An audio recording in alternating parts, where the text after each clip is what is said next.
Friends, আজি মই আপোনাৰ কাৰণে হাফ ইয়াৰলিৰ MI কুৱেশ্যন পেপাৰ লৈ আহিছোঁ আৰু এইখন হৈছে নগাঁও ডিষ্ট্ৰিক্টৰ।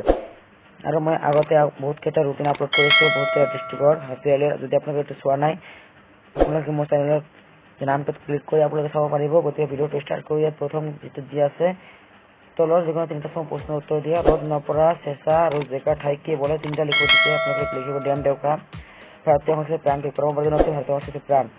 এই যেটা মই এতিয়া এইমাত্ৰ নোৱাৰোঁ, গতিকে পিছত আপোনালোকে অন কৰিলে মই দি দিম ওলাই। তিনিটা কুৱেশ্যন দিয়া আছে, তলৰ যিকোনো তিনিটা প্ৰশ্নৰ উত্তৰ দিয়া। ছাত্ৰসকলে কৃষি বিষয়ত জ্ঞান লাভ কৰি দেশত ভৰ্তি হ'ব লাগে।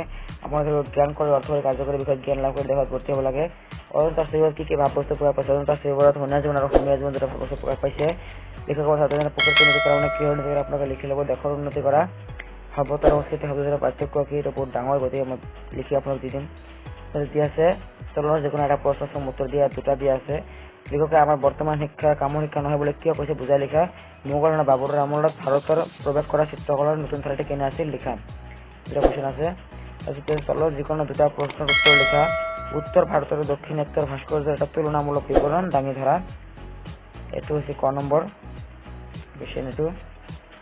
তাৰপিছত নৰসেৱা প্ৰকৃত নাৰায়ণ সেৱা তাৎপৰ্য বিচাৰ কৰা। লিখকে ভাৰতৰ বুৰঞ্জীকীয় ৰাজ্যৰ উত্থান পতন ভঙা কৰা বুৰঞ্জী বুলি কৈছিল। একটা কুৱেশ্যন। 5 নম্বৰ তলৰ যিকোনো এটা প্ৰশ্নৰ উত্তৰ লিখা। আমাৰ দেশৰ অধিকাংশ লোক আজিও কেনে অৱস্থাত আছে বুজাই লিখা। 5 নম্বৰকে আছে এইবিলাকত। এটা ভাৰতীয় সংস্কৃতি এক বিৰাট সামান্য বস্তু, কথাকাৰ কিমান যুক্তিপূৰ্ণ লিখিব দিছে, আপোনালোকে লিখি ল'ব যে তলৰ যিকোনো দুটা প্ৰশ্নৰ উত্তৰ মৌ পাছ মানে কি?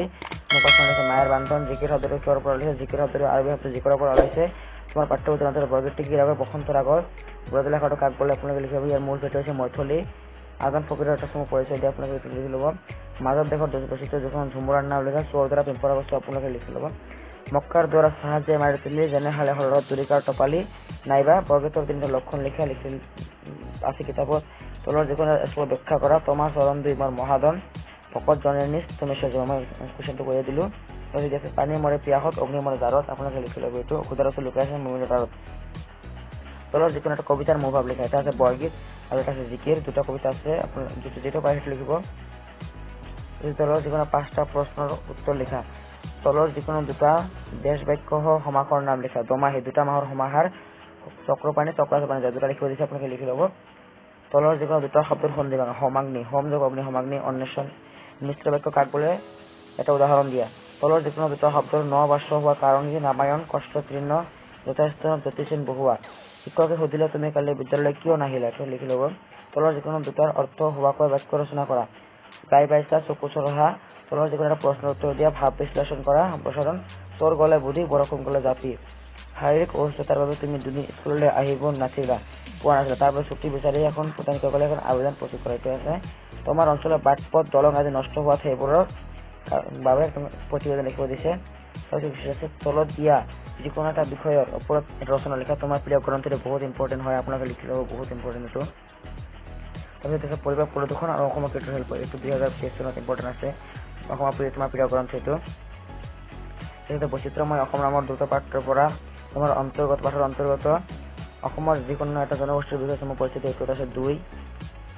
বৈচিত্ৰময় অসম নামৰ দ্ৰুত পাঠৰ পৰা বৈচিত্ৰ অসম নামৰ দ্ৰুত পাঠৰ পৰা তোমাৰ পাঠ্যক্ৰমৰ অন্তৰ্গত যিকোনো এটা জনগোষ্ঠীৰ বিষয়ভাৱে প্ৰৱৰ্তন যোগোৱা তেনেকুৱা ব্যক্তিৰ নাম লিখে। 2+2 দুটা মিলে 4 নম্বৰ আছে, ইয়াত দিয়া আছে 4 নম্বৰ।